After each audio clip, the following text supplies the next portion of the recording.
បើសុំគ្រប់នឹងជំរាបសួរពុកម៉ែបងប្អូនទាំងអស់គ្នាសូមមកស្នងយកតបសារព័ត៌មានមួយ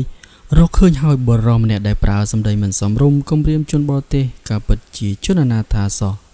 ពុកម៉ែបងប្អូនទាំងអស់គ្នាបរិជាជនអនាថាម្នាក់ដែលប្រើប្រាស់ពាក្យសម្ដីមិនសមរម្យគំរាមវាយទៅលើជនបរទេសម្នាក់ដែលនៅក្បែររបងវត្តអូណាឡោមត្រូវបានកម្លាំងអធិការដ្ឋាននគរបាលខណ្ឌដូនពេញតាមរកឃើញកាលពីយប់ថ្ងៃទី24ខែមេសាឆ្នាំ2026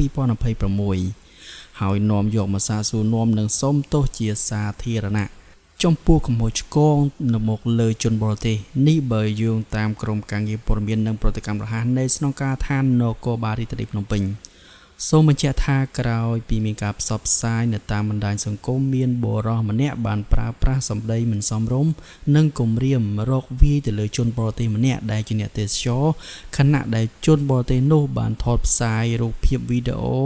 គ្រាន់តែសួរនាំសុខទុក្ខធម្មតាទៅលើបុរសម្នាក់ដែលជាជនជាតិខ្មែរជាជនអនាថាខាងលើនៅក្បែររបងវត្តអូណាឡោម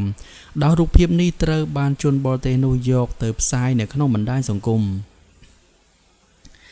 ហេតុការណ៍កើតឡើងនៅថ្ងៃទី9ខែមេសាឆ្នាំ2026ដែលសន្ធិដ្ឋនៅក្នុងក្បែររបងវត្តអូណាឡោមនៅមូលដ្ឋានសង្កាត់ជ័យជំនះខណ្ឌដូនពេញរាជធានីភ្នំពេញចំពោះករណីនេះអនុវត្តទៅតាមបទបញ្ជាពីឧត្តមសេនីយ៍ឯកជួននរិនអធិការដ្ឋានស្នងការ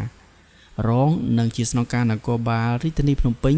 កម្លាំងនៃអធិការដ្ឋាននគរបាលខណ្ឌដូនពេញរួមជាមួយនឹងកម្លាំងប៉ុស្តិ៍នគរបាលរដ្ឋបាលជ័យជំនះបានធ្វើការស្រាវជ្រាវទើបដឹងថាបុរសនោះគឺជាជនអនាថាគ្មានទីលំនៅច្បាស់លាស់ដើរគ្រប់ទីកន្លែងនិងដេកតាមទីសាធារណៈបុរសដែលជាជនអនាថាត្រូវបានសមត្ថកិច្ចប្រទះឃើញនៅចំណុចស្ពានបាឡេខណ្ឌឬសីកែវកាលពីវេលាម៉ោង 8:00 នាទីយប់ថ្ងៃទី24ខែមេសាឆ្នាំ2026ហើយបាន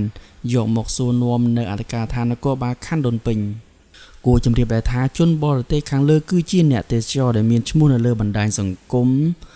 IM Thilet Fox លោកដើរថតវីដេអូប្លុកនៅក្នុងរាជធានីភ្នំពេញខណៈនោះលោកបានដើរនៅក្បែររបងវត្តអូណាឡោមទៅរាក់ទាក់បុរសម្នាក់ដែលជាជនអនាថាពាក់មួកបៃតងប៉ុន្តែបែរជាត្រូវបុរសនោះជេរហើយថែមទាំងបង្ហាញកាយវិការនិងពាក្យសម្ដីមិនសមរម្យដែលធ្វើឲ្យប៉ះពាល់ដល់មុខមាត់ប្រទេសកម្ពុជាយ៉ាងខ្លាំង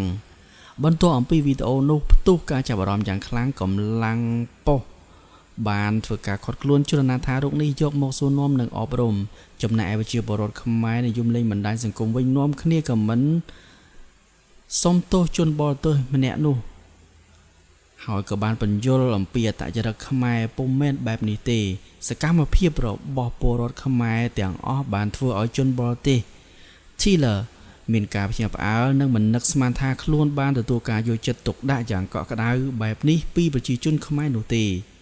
ហើយលោកជឿជាក់ថាជនអនាថាម្នាក់នោះប្រហែលជាមិនប្រក្រតីឬមានបញ្ហាអ្វីមួយយ៉ាងទើបបានជាបញ្ចេញសកម្មភាពមិនគួរគប្បី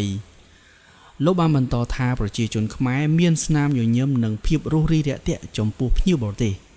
បើជាសូមបញ្ចប់នៅតំបន់នេះតែត្រឹមនេះសិនបងប្អូនមិនទាន់បានចុច Subscribe បើសូមចុច Subscribe ដើម្បីទទួលបាននៅតំបន់ផ្សេងៗទៀតបាទសូមអរគុណនិងសូមគោរពលា